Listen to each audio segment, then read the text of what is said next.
కన్న కష్టాలు పడి కాళ్లకు బల్పాలు కట్టుకొని కార్లు బస్సులు కట్టుకొని పబ్లిక్ లో తిరిగి ప్రసారం చేసి అడ్డగోలు ఖర్చు పెట్టి గెలిస్తే చాలు అన్నట్టే ఉంటారు లీడర్లు. అసొంటిది గెలిచి ఎమ్మెల్యేనో మంత్రం అయినాక ఆ లీడర్ అది చేస్తే నేను రాజీనామా చేస్తా, ఆ పార్టీ ఇట్లా చేస్తే నేను పదవి దిగిపోతా అని తొడలు ఎర్ర గమిలి పొంగ కొట్టుకుంటా చౌరస్తాలు నిలబడి సవాలు చేసుకుంటారు. మంత్రి కోమటిరెడ్డి ఎంపీ ప్రసారంలో ఎగ్జైటింగ్ గా మాట్లాడుకుంటా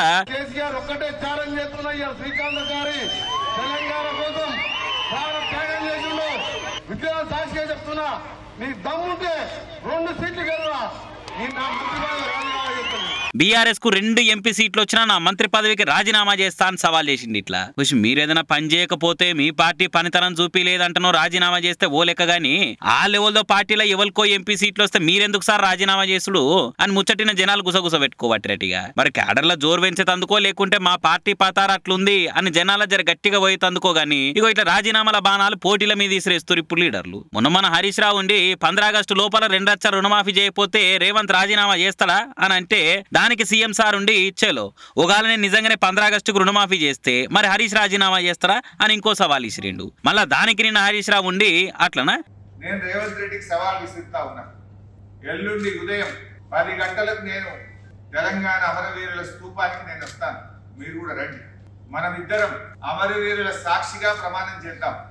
ఆగస్టు 15వ తేదీలోగా 2 లక్షల రుణమాఫీ మీరు బాండ్ పేపర్ల మీద రాసిచ్చి సోనియా గాంధీ గారు లేఖ రాసి రాహుల్ గాంధీ, ప్రియాంక గాంధీ, నువ్వు మీరందరూ ప్రజలకు 100 రోజుల్లో అమలు చేస్తామని చెప్పిన 6 గ్యారంటీలు 13 హామీలు 15 ఆగస్టులోగా అమలు చేస్తానని నువ్వు ప్రమాణం చేయి, నేను కూడా ప్రమాణం చేస్తా. ఒకవేళ రేవంత్ రెడ్డి గారు 15 ఆగస్టులోగా 6 గ్యారంటీలు నిజంగా అమలు చేస్తే నేను ఎమ్మెల్యే పదవికి అక్కడనే రాజీనామా చేస్తాను. మళ్ళా ఎన్నికల్లో కూడా వచ్చే ఎన్నికల దాకా మళ్ళీ పోటీ కూడా చేయ ఉప ఎన్నికలు. అయితే అసెంబ్లీ ముంగట అమరవీరుల స్తూపం కాడికి వస్తా 15 ఆగస్టు లోపు మీరు ఇచ్చిన అన్ని హామీలు నెరవేరుస్తాము అని రేవంత్ ప్రమాణం చేయాలి. ఒకవేళ హామీలు ఆ తారీఖు లోపు అమలు చేస్తే నేను నా ఎమ్మెల్యే గిరికి రాజీనామా చేస్తా, మళ్ళీ ఉప ఎన్నికల్లో కూడా పోటీ చేయని పెద్ద సవాల్ వేసిరిండు. ఇగో ఇట్లా ఒకరిని కాదని ఒకరి మీద ఒకరు రికామ్ లేకుండా రిజైన్ ఛాలెంజ్లతో వార్తలలో ఉంటున్నారు. మరి ఇలా ఏది నిజమైతే ఎవరు నిజంగా రాజీనామా చేస్తారో ఏమో గానీ జనాలలో అయితే ఎలక్షన్ పూట ఎగ్జైట్మెంట్ పెంచుతున్నారు. ఇక